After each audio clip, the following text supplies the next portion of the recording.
itu nggak usah diwujudkan. Kita cukup mempercayai tugas kita adalah di dunia ini patut dengan aturannya. Dan Tuhan juga tidak minta disembah kok. Nyembah ya monggo, ora ya monggo. Yang terpenting aku menuntut kalian hidup di dunia bagaimana kalian itu berbuat baik dan berpelukan ke saudara sesama. Jadi monggo keyakinan itu dibawa kemana sesuai keyakinan yang diinginkan, karena agama itu ageman, merasa enak ya teruskan, merasa enggak ya tinggalkan. Niku simple, hidup itu simple. Saderenge nglajengaken mirsani video sakjangkepipun, kula aturi kapurih nutul tombol subscribe supados boten ketinggalan video salajengipun. Kagem kemanfaatan video menika monggo dipun like, komen lan ugi share. Mugi panjenengan sedaya pinaringan seger waras, bejo donya bejo akhirat, rahayu rahayu rahayu sagung dumadi.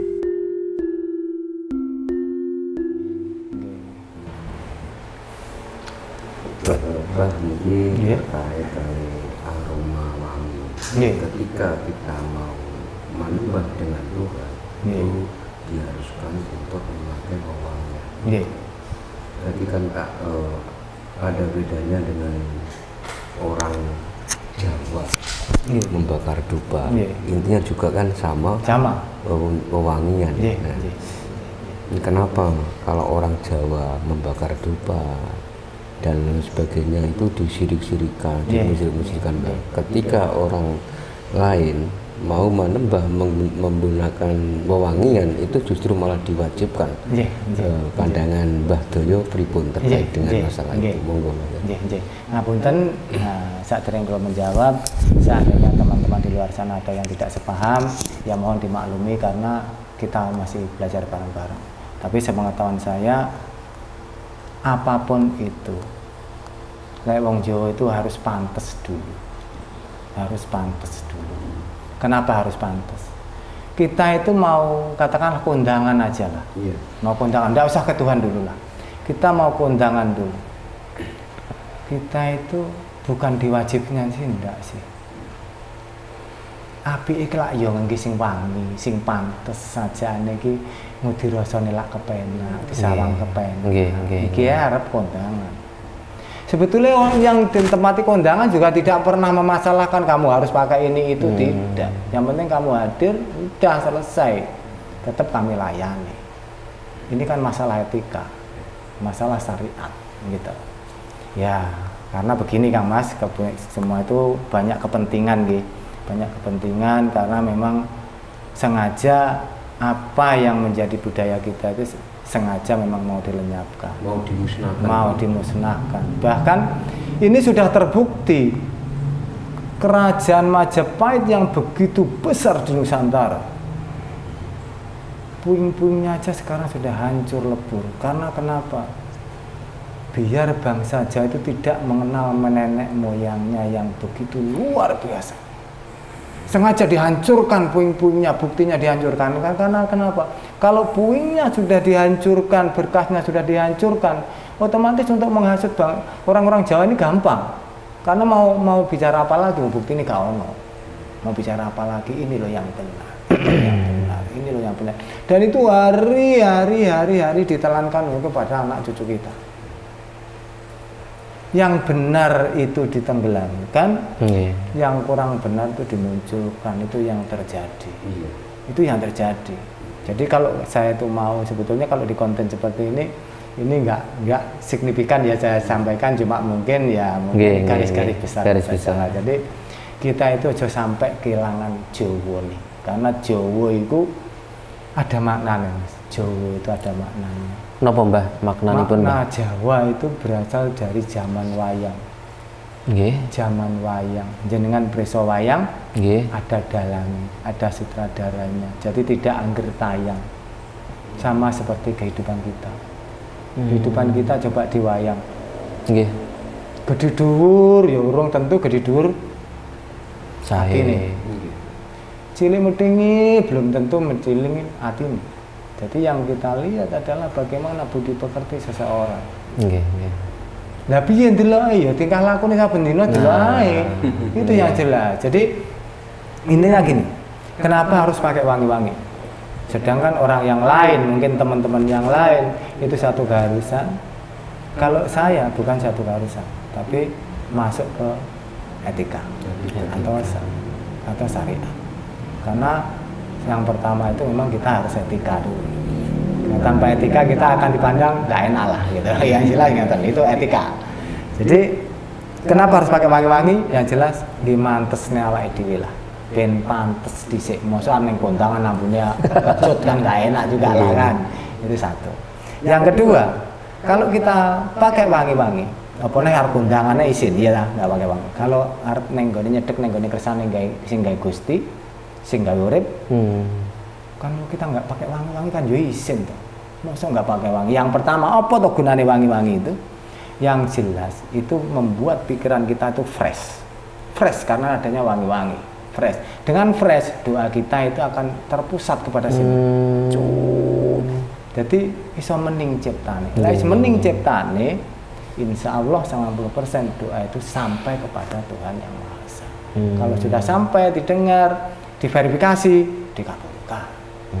Ini jelas. Kalau 1, 2, 3 belum dikabulkan, minta lagi dan minta lagi. Berarti hakikatnya wangi-wangian itu untuk kita sendiri. Ya, untuk kita sendiri. Tuhan tidak pernah minta wangi. Nggak perlu wangi-wangi. Ini nggak perlu. Dia sudah gudangnya wangi-wangi. Nggak perlu. Cuma kita ini sebagai hamba, ya paling tidak, ya pantes lah. Sapone awak dhewe wong Jawa gitu ya. Nah, kalau kita mungkin wong Jawa bakari kemenyan. Karena kenapa? Yang jelas waktu zaman dulu belum ada Japaron, mesek, nggak ada. Karena mesek Japaron notabene dari Timur Tengah. Nah, kita wong Jawa ada kok Timur Tengah, duwene menyan, ya menyan udah. Podo intinya kenapa? Satu baca bakar menyan, sing sitok bakar dupo, sing siji pakai minyak. Intinya kenapa tuh? Sebetulnya untuk mencari itu lokasi menjadi wangi. Kalau sudah wangi, mending ciptane, lek mending teko dungane. Niki sing jelas. Jadi wangi-wangi itu fungsinya untuk itu. Jadi tinggalkan semua syirik, musyrik dan lain sebagainya. Mari kita bersatu padu membangun kebudayaan Jawa ini semakin dunia, booming, mendunia, ngoten lho. Karena memang notabene khusus orang Jawa nih, khusus niku sudah mempunyai budi pekerti yang luhur, hati luhur. Jadi nggak ening ceritane wong Jawa nyeleneh itu kalau nggak diceleneh dhisik nggak mungkin. Wong Jawa itu selalu nerima. Dilokne nrimo, tapi lek suwe-suwe dipidhek ya krencal-krencal juga. Nggih, ngaten Kang Mas. Nggih niku. Niki terkait keyakinan orang Jawa. Nggih. Keyakinan sebagian orang Jawa dalam mendefinisikan wujud. Nggih. Banyak yang mendefinisikan wujud itu adalah ada dan nampak. Nggih. Sedangkan sifat Tuhan sendiri terwujud. Bagaimana untuk meluruskan terkait dengan wujud tadi? Jadi mewujudkan gitu ya Mas ya? Mewujudkan, maksudnya mewujudkan Tuhan gitu Mas. Oh, gini, ngeten. Itu pemahaman saya dari nenek moyang sampai sekarang itu menurun ke saya. Tuhan itu nggak usah diwujudkan. Kita cukup mempercayai tugas kita adalah di dunia ini patut dengan aturannya. Dan Tuhan juga tidak minta disembah kok. Nyembah ya monggo, ora ya monggo. Yang terpenting aku menuntut kalian hidup di dunia bagaimana kalian itu berbuat baik dan berpelukan ke saudara sesama. Ini. Jadi kita itu nggak usah mewujudkan atau dan lain sebagainya, nggak usah, karena Tuhan ada di diri kita masing-masing. Jadi nggak usah diwujudkan. Kenapa Tuhan harus diwujudkan? Nggak usah. Jadi karena manusia Tuhan, itu sendiri pengejawantan dari Tuhan. Iya, karena begini.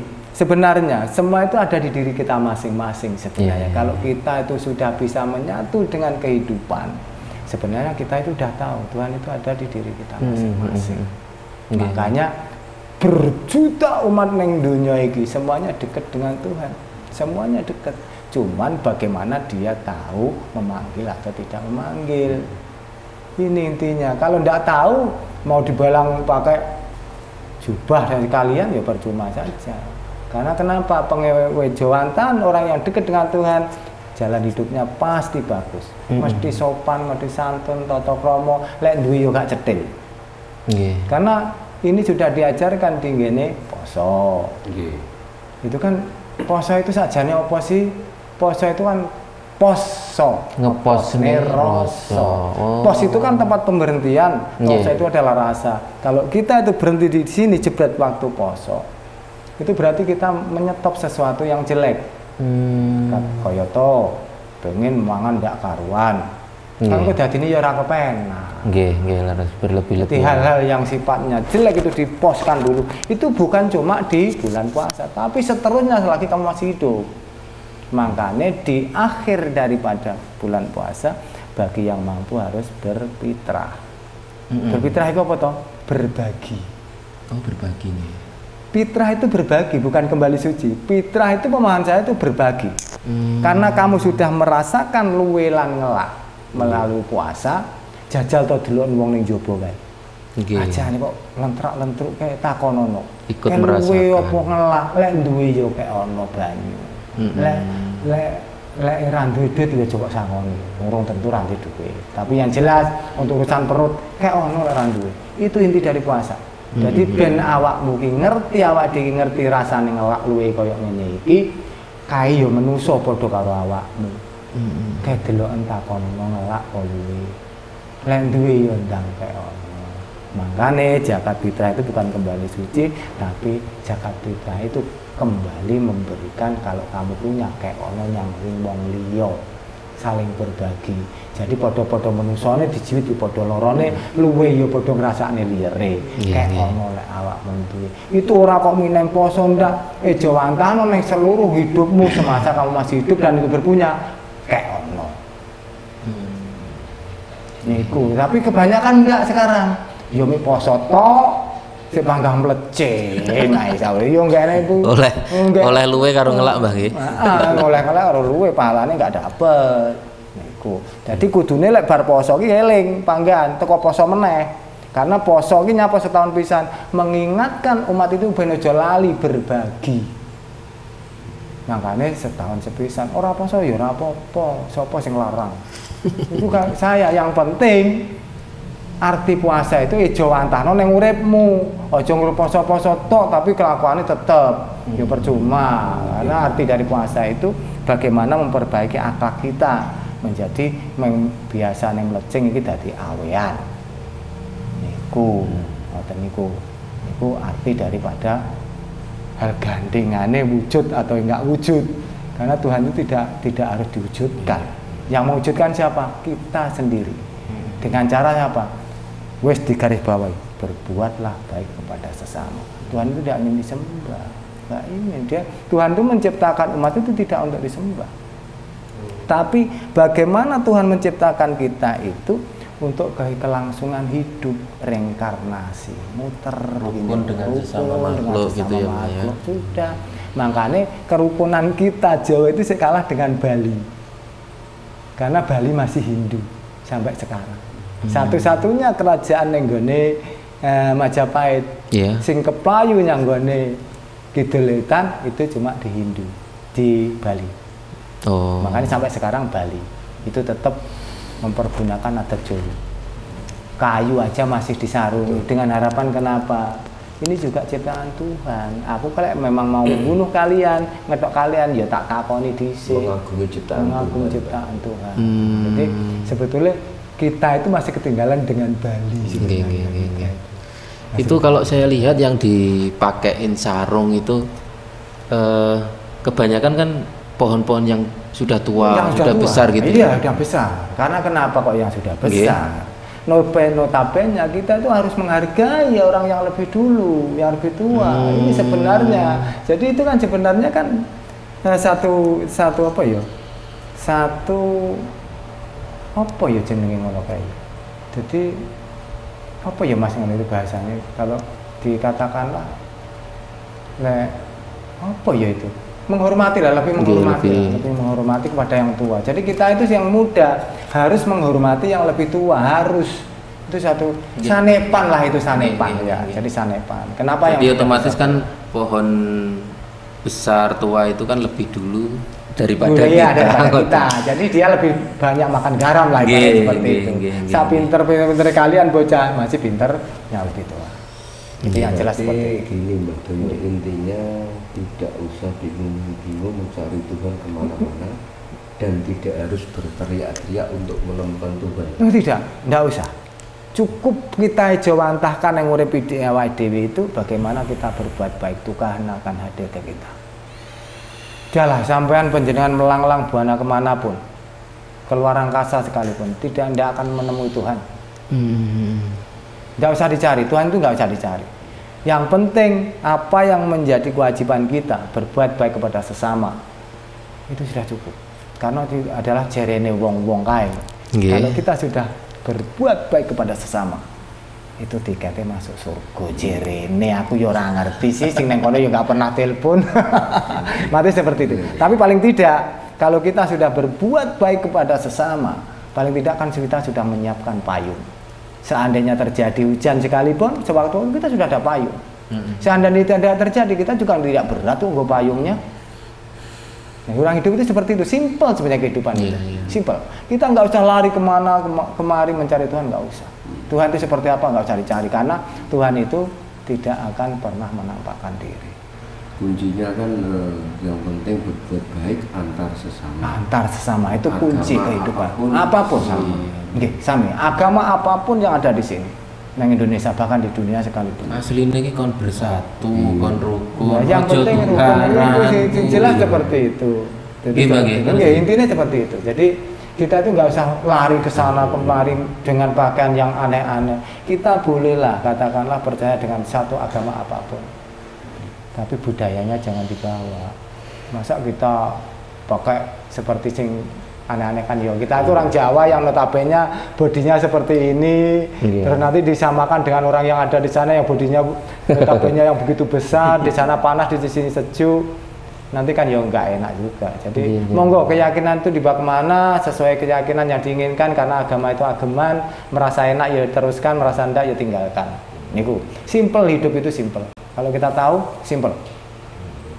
Ini terkait dengan keyakinan, harapan, keyakinan dan kepastian itu kan apa yang diinginkan dalam kehidupan manusia.